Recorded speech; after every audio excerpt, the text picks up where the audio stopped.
Almost every election has candidates that one could describe as not really serious. Mm-hmm. People who would do a terrible job if they get in there. They're not actually really informed. They just kind of want their name in the news. Yeah. And you have to say, why should my taxpayer dollars go to fund a person like that? Yeah. That's another objection that comes up. It is. Well, you can fix that by making a clip level, a level of support that a candidate must demonstrate before they become eligible for the city subsidy. So in our case, what our committee is recommending is that a candidate must have raised $2,500 from at least 100 contributors. Wow. So, and the contributions all have to be made by, legal adults. You can't have a family where everyone in the family. My dog can't give. Right, exactly. Your dog cannot contribute. Or businesses, 80% of the sources have to be in Sunnyvale, either businesses or residents. And so the minimum contribution is $5. If you think about the 100 contributions for $25, the average must be $2,500. If you demonstrate that level of support, that we think would show that you're a serious candidate and thus worthy of the city subsidy to run the rest of your campaign. Yeah, and you, as I'm sure you've discovered, and I certainly have, separating somebody from their signature, it can be challenging, but separating them from $25 is another matter altogether. So it actually ends up being a very effective way of testing whether a prospective candidate does indeed have grassroots support in the community. I also noticed that you mentioned that 80% of this money needs to come from within Sunnyvale, which I think is another public good that comes from all of this, because while interests outside of Sunnyvale may have some legitimate interest, in how Sunnyvale elections turn out and who gets elected, as citizens of Sunnyvale, you hate to see people who don't even live here having too much influence over the whole process. That also leads me to a thought I had about the two primary groups in Sunnyvale that tend to support candidates. One of the things that we like to point out in talking to people is that these political groups or special interest groups or whatever are not the bad guys. They have perfectly legitimate interests, and as far as we're concerned, as advocates of public financing, it's not that we have any objection to them presenting their case and making their argument for why we should have this piece of legislation or that piece of legislation. What we are concerned about is having their relatively large amounts of money have a disproportionate influence over the whole outcome. And so some people have correctly pointed out that if we didn't have a lobbyist is just an advocate for a cause, and special interest is one of those terms that could apply to almost anything. There's a lot of special interest groups that I support, and whose agenda and the thing that they're advocating is something that I'm really in favor of. So it's not so much the special interest groups or the lobbyists per se, it's their relatively large amount of money and the potential for that money to have disproportionate influence on the process. That's true. We should also mention that if a public financing program gets implemented, it's not mandatory. So a candidate has the option of saying, I am not going to choose to play, and we're seeing more of that on the presidential level these days.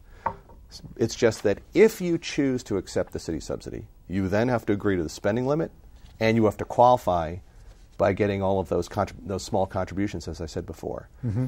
I think the diciest part of designing a system like this is deciding what it should take to qualify. Mm-hmm. One of the things I learned in my research is the state of New Jersey did one, and it was so difficult to qualify that basically no one could qualify. Yeah. And that program was a failure. Yeah. So our committee did a lot of discussion as to how many small contributions it should take and how big it should be, and I'm hoping that what we came up with is the right number. Mm-hmm. Ideally, though, you'd like to implement it, see how it worked over several election cycles, and if it turned out no one could qualify for it, and you were still having the same problem with people running unopposed for city council seats, you'd have to go back and tweak it and make it a little easier to qualify for it. Yeah, I'm always a little bit surprised at. Well, I think these kinds of criticisms come generally from people who, for whatever reason, don't like public financing to begin with, but they'll point out that. Well, this didn't work, or it didn't work in that state, or this went wrong, or whatever. And my sense is similar to yours, that, well, we can always go back and fix it. I mean, just because we implement the system doesn't mean we can't go back and correct shortcomings that we might discover it has. And also, in most cases where it has been implemented, at least on the city level, it works great. I think for Sunnyvale's purpose, the best example is San Francisco, which had, I think, Proposition O that was passed. And it was a partial public financing program. And before Proposition O was put in place, there were something like 7 people running unopposed for citywide office. And 2 elections later, every single citywide office had multiple candidates running for it. Exactly what our committee would like to achieve in Sunnyvale. Yeah. And so a partial public financing program turned out to be enough to take care of that. So I would just totally love to see what the city of Sunnyvale had, at least, from 1993 and before, where every seat would have 3 people running for it. Yeah, yeah. And I like the idea of many candidates being able to run is a great thing. In San Francisco and also L.A., where they have partial public financing systems, that again, I think, is an example of something which, if you discover that it works well, then you keep it. If you discover that maybe the number of qualifying signatures should be 150 instead of 100 because it's a little too easy or whatever, you can fix that. In the case of L.A. and San Francisco, having gone through a few election cycles, they've discovered that we like the partial public financing system, but we think in our particular case it would actually be better if we had a full public financing system. And so now they're considering that, and those movements and efforts are underway. So it doesn't have to be something that we get 100% right the first time.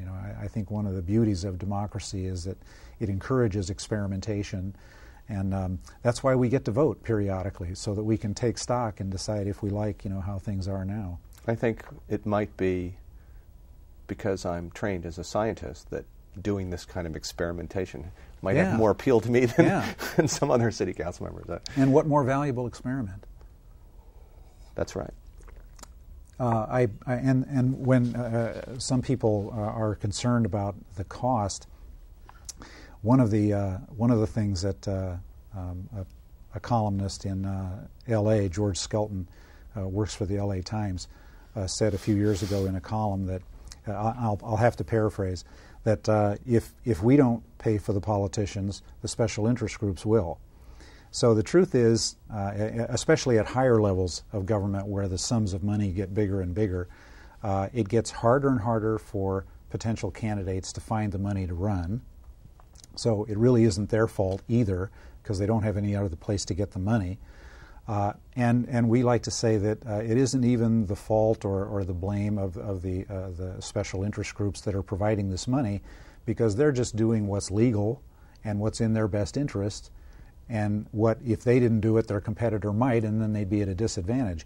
So we say that suggest that the problem is the system, the way we're forcing our candidates to raise money and the way we're conducting our campaigns. So the beauty of public financing is it really helps to level that particular part of the playing field. Sure, postage is always going up. The cost of TV ads is always going up. All these ways that candidates need to try to reach thousands and thousands and thousands of people that they won't get to meet personally, all that gets more and more and more expensive. So a candidate has to be able to pay for that to be viable. Now, there are some candidates who are independently wealthy. They will always be able to be there. There are other candidates that are supported by large groups that have a large amount of resources. Those candidates will always be on the ballot.